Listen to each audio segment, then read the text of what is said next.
Hey guys, OPB here, coming at you with a quick video. Link down below is for my Patreon. It starts at $1 a month.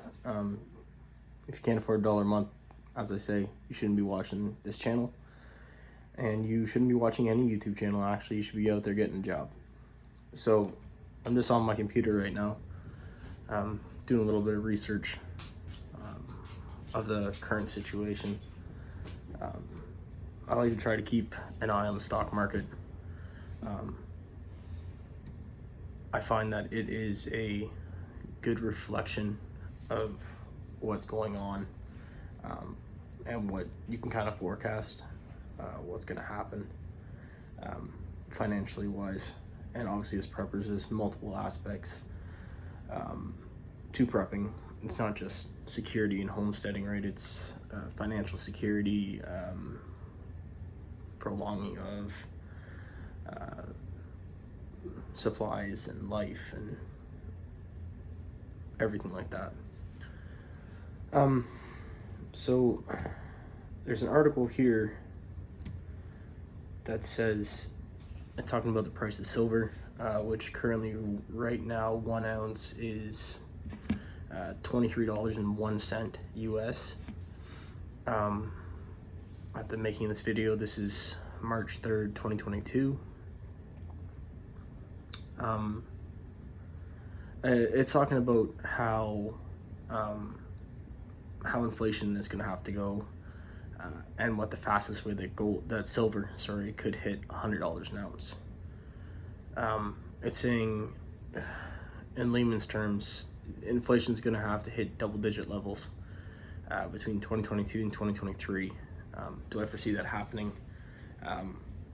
If World War III actual breaks out, no. Right now we're kind of in a proxy situation, right? So we'll see where that goes. So if you have the time and you have the money, I'd go buy some silver. I'm actually about to order some right now. Going on CNN, or the Communist News Network, however you want to put it. I'm just looking at what they've been saying about the invasion in Ukraine. Biden administration extends immigration relief to the Ukrainians in the U.S. You can go on there and read that for yourself. Some 30,000 Ukrainians on visas could benefit from this protection status, according to the Migration Policy Institute. Yada shmata. Basically saying for the next 18 months that there will be no penalties as long as you check in and stuff like that. There's a video on there that you can go and watch from the president of Georgia on the Ukraine crisis. It says, quote, "It looks like Putin is destroying the whole country." That's right off there. You can go and see that. If you're into sports, there was a former Toronto Maple Leaf, I believe he's 52 years old, who is of Ukrainian descent, who has left North America to fight in Ukraine. He was a pretty good scrapper, so we'll see.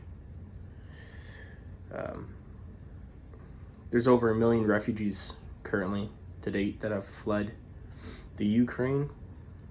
I do know somebody who went to join the Ukrainian Foreign Legion, we'll call it. He's actually leaving today. There's an article here from the Ukrainian Defense Ministry. It says it destroyed 20 Russian vehicles near the Hostomel Air Base. Again, with a military the size of Russia, 20 vehicles is not really gonna do much, but it's better than none. There's also been some pictures of them capturing TOS-1As, which are basically MLRS, but they have thermobaric weapons on them. The Ukrainians capturing those. Personally, if it was me, I would be turning those things on that 40-kilometer long convoy. Payback's right. It's just what I would do. And then I'd be driving them over to Poland so NATO could take a look at them. There is a quote here from the former Russian foreign minister. What was his name? Andrei Kozyrev has called the war in Ukraine barbaric. So it's weird that seems to be that there's a political divide even within with the Russian government themselves. There 3 hours ago, the U.S. military established communications line with Russia to avoid any incidents near Ukraine. Obviously, NATO and especially the nuclear powers of NATO are trying to do everything in their power not to have us have a nuclear winter, right? Nuclear exchange. In terms of equipment-wise, I meant to do this before I started the video, but I didn't.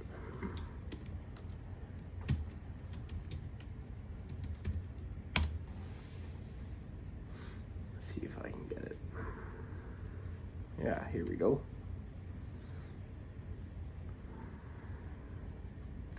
In terms of arms, right? Now, the Russian military, it's no longer, from what I can read, from what I've been able to find, that conscription is no longer mandatory at the age of 18. They used to have a 1-year mandatory conscription for all Russians at the age of 18, much like Israel still does, stuff like that.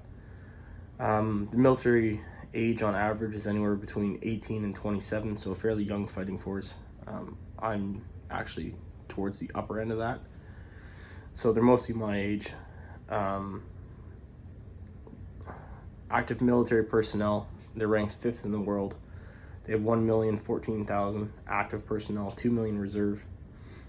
Right, annual budget as of last year was 61.7 billion.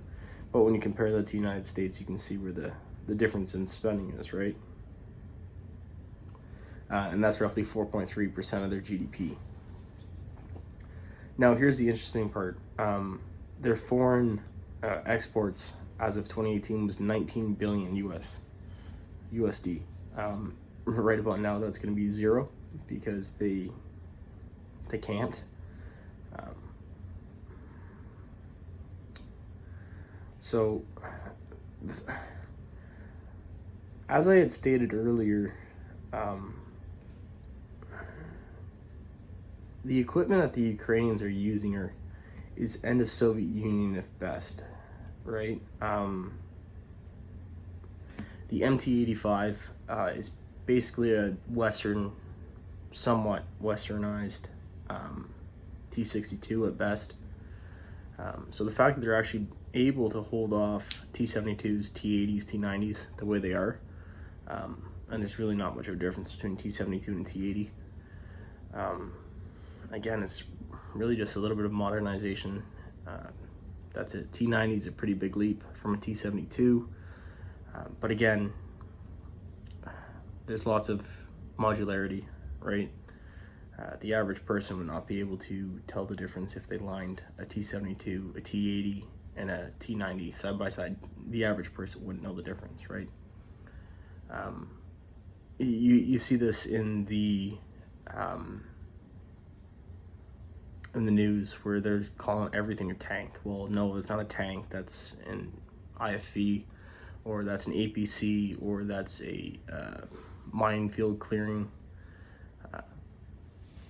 engineering vehicle, or what have you, right? Give them the right enough rope and they're gonna hang themselves, right? So they're not that informed. The thing that I'm concerned about most is if you look at the Russian Air Force. Let me pull it up here.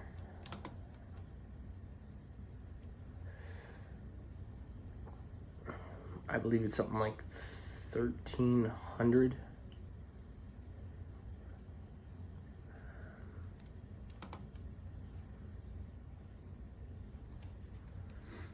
Okay, this is actually interesting here.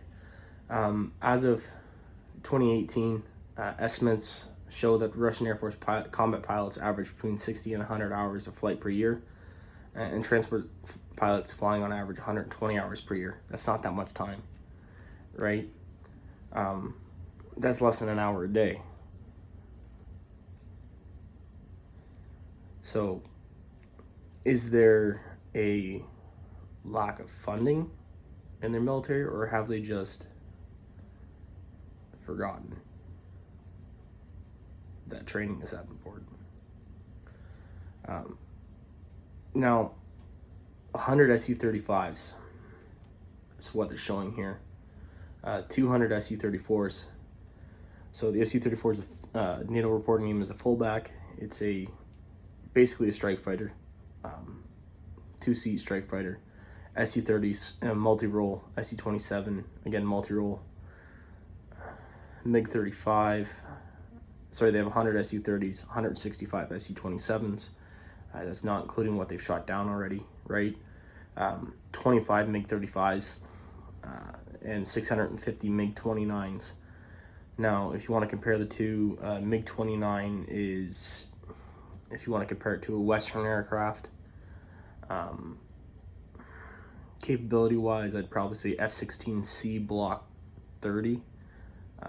At best, MiG-35 is more like a F-16E, substantially bigger. If you want to kind of compare size-wise, MiG-29 is like a Legacy Hornet, so the ABCD model. The MiG-35 size difference is kind of like the F-18 E and F, and I guess G for the Growler. The aircraft that I'm kind of curious as to why they haven't thrown in there yet is the Yak-130. Now the Su-25 obviously is their strike aircraft. I'm kind of surprised they haven't implemented the Yak-130 more. Again, it is a predominantly a trainer aircraft, but it does have a pretty hefty weapons load. I think they've developed these not only to replace their older trainers, but because they are training aircraft, they're much easier to fly. So in a prolonged engagement, like a world war, for example, you're starting to see a lot of countries coming out with new light fighters, more affordable aircraft, right? So you've got like the Yak-130 from Russia, the M346, which is basically a westernized Yak-130 from Italy. You have the L-15 Falcon from China. There's a replacement for the Hawk, the BAE Hawk 100 and 200 coming out. The T-50 Golden Eagle from South Korea. There's a single-seat fighter version of that. I'm not sure if anyone uses that. There's an FA-50, which is a T-50 that's been armed and kind of more so put towards the lightweight fighter role. Other than that, I'm not too up to date on that. I'm still kind of trying to figure stuff out, right? The Yak-130 does have an impressive weapons load. I could see them using that very heavily again in a prolonged conflict. I was reading somewhere that the UAE just bought 12 or 15 L-15s from China, which is, if you want to put this light fighter role into perspective, most countries seem to be going the F-5 freedom fighter route. Light, maneuverable, get in, hit your target, get the hell out. Because I don't think that surface-to-air weapons, like, you can have all the stealth in the world, yeah, it's great, but after the bombs start dropping, I know you're there. It's just a matter of figuring out how to shoot it down, just because you're stealth. And stealth is not invisible, remember that, okay? So that being said, what do I see happening? Well, first off, the Ukrainians are definitely at a disadvantage here. Although you are about to witness the best funded, the most heavily supported global freedom fighter movement in the history of mankind, there is a global resolve to, for the most part, to stop Russia and their invasion of the Ukraine. So it's going to be interesting to see where that goes. That was just a brief rundown of some Russian equipment, and kind of what I foresee them doing in a long, drawn-out process, equipment-wise. I'm going to be doing a couple more videos like this coming up. Stay posted for that. Thanks for watching. Don't forget to click the link down below to my Patreon. Don't forget to like, share, and subscribe. OPB, out.